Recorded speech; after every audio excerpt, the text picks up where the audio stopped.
Optimis Perez jungkalkan Persija Jakarta dan Tavares dirumorkan gabung klub Timur Indonesia.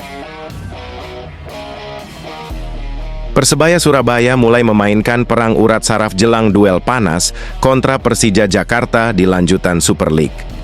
Pelatih Eduardo Perez mengirim sinyal optimistis dengan menegaskan timnya sudah menyiapkan 3 tahap latihan khusus untuk menaklukkan Macan Kemayoran di Stadion Gelora Bung Tomo mendatang. Pelatih asal Spanyol itu menyebut laga melawan Persija bukan sekadar pertandingan biasa. Di hadapan ribuan bonek, ia ingin menampilkan permainan terbaik yang bisa membuat lawan tertekan sejak menit pertama. Kami akan menyuguhkan sebuah pertandingan yang sangat menarik di depan para pendukung kami, ujar Eduardo penuh keyakinan. Ia menegaskan timnya siap tampil habis-habisan demi memberikan kebanggaan bagi kota pahlawan. Oleh karena itu, kami berharap dapat memberikan penampilan yang hebat dan menunjukkan kemampuan terbaik kami, sambungnya. Pernyataan itu terasa seperti psaywar halus yang dilontarkan sang pelatih. Dengan nada penuh percaya diri, Eduardo seolah ingin mengirim pesan kepada Persija bahwa Green Force sudah sangat siap menyambut laga besar tersebut. Eduardo mengungkapkan jeda kompetisi menjadi keuntungan besar bagi timnya. Ia membagi masa persiapan panjang ini ke dalam 3 tahap latihan dengan konsep berbeda tiap minggunya.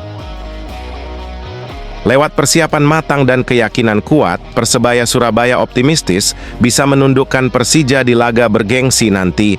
Perkataan sang pelatih menjadi sinyal jelas, Persebaya Surabaya tak sekadar siap secara fisik, tapi juga mental. Siwar ala Eduardo Perez tampaknya sudah dimulai dan Persija harus waspada terhadap kebangkitan Green Force yang kini tengah dalam mode penuh percaya diri. Bukan ke Persebaya Surabaya, Bernardo Tavares dirumorkan terbang ke Timur Indonesia. Bukan Persebaya Surabaya atau Semen Padang, pelatih asal Portugal Bernardo Tavares justru disebut-sebut akan merapat ke klub dari Timur Indonesia. Rumor itu muncul tak lama setelah sang pelatih resmi meninggalkan PSM Makassar yang sudah ia tangani selama 3,5 tahun terakhir. Justru rumor baru muncul yang lebih mengejutkan. Tavares disebut akan bergabung dengan klub asal Timur Indonesia, Malut United. Rumor itu makin kuat setelah salah satu mantan anak asuhnya, Yakob Sayuri, memberi kode lewat unggahan media sosial. Sukses di tim barunya Coach Bernardo Tavares, tulis Yakob. Kedekatan personal ini disebut bisa menjadi kunci bagi klub berjuluk Laskar Kieraha untuk memikat sang pelatih agar mau bergabung. Apalagi, Tavares dikenal sebagai sosok yang punya hubungan kuat dengan pemainnya, terutama mereka yang pernah tumbuh bersama di PSM. Secara peluang, Malut United memang punya modal kuat untuk mendatangkan pelatih sekelas Tavares. Klub ini dikenal memiliki dukungan finansial yang solid, serta ambisi besar untuk menembus papan atas Super League. Di tengah jeda kompetisi BRI Super League 2020-2026, Persebaya Surabaya sudah kembali menata persiapan tim. Meski harus kehilangan penjaga gawang Hernando Ari yang sedang bergabung bersama Timnas Indonesia, latihan tetap berlangsung intensif di bawah arahan pelatih Eduardo Perez. Hampir seluruh pemain asing Persebaya tampak hadir dalam sesi latihan. Nama-nama seperti Bruno Moreira, Francisco Rivera, Diego Mauricio, Mihailo Perovic, Milos Rajkovic, Dime Dimov, Risto Mitrevski, Gali Freitas, hingga Leo Lelis serius mengikuti instruksi tim pelatih. Para pemain lokal pun tak kalah bersemangat, mulai dari penjaga gawang Andika Ramadhani dan Randy Oscario, hingga bek tangguh Arif Catur dan Koko Ari, serta gelandang pekerja keras seperti Rahmat Irianto dan Dimas Wicaksono. Semua pemain berlatih dengan fokus penuh. Kami sedang membangun intensitas dan menjaga ritme tim, ujar mantan asisten pelatih Luis Milla ini. Persebaya dijadwalkan menjalani laga penting pekan ke-8 melawan Persija Jakarta di Stadion Gelora Bung Tomo, Surabaya. Laga dipastikan berlangsung sengit, bukan hanya karena rivalitas kedua tim, melainkan juga karena posisi di klasemen sementara yang berdekatan. Persebaya di posisi ke-6 dengan perolehan 10 poin, sedangkan Persija berada 2 tingkat lebih baik di posisi ke-4 dengan 11 poin. Dengan bermodal dukungan penuh bonek secara langsung, tim bertekad meraih kemenangan untuk menjaga tren positif. Dari 2 laga terakhir, Persebaya sukses mengalahkan Semen Padang FC 1-0 dan menahan imbang Dewa United Banten FC 1-1. Atas hasil ini dianggap sebagai bukti bahwa Persebaya mulai menemukan ritme permainan, meski masih banyak evaluasi yang harus dibenahi.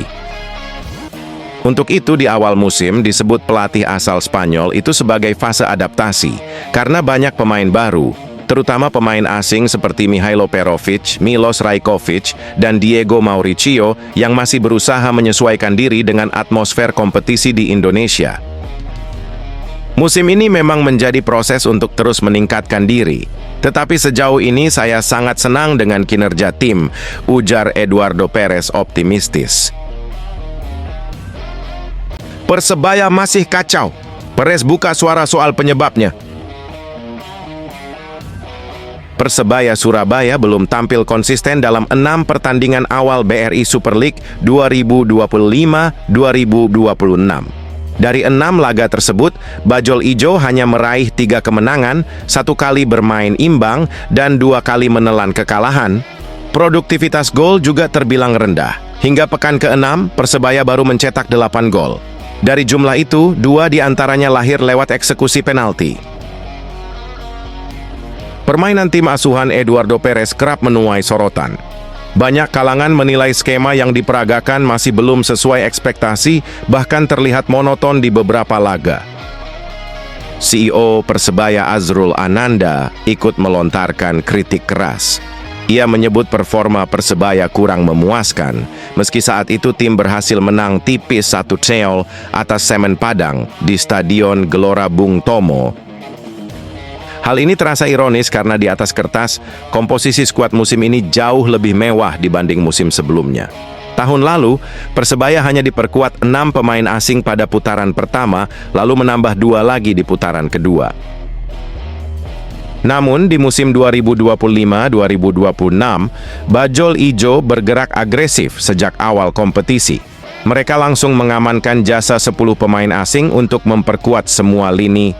Meski kritik bermunculan, Eduardo Perez enggan larut dalam tekanan.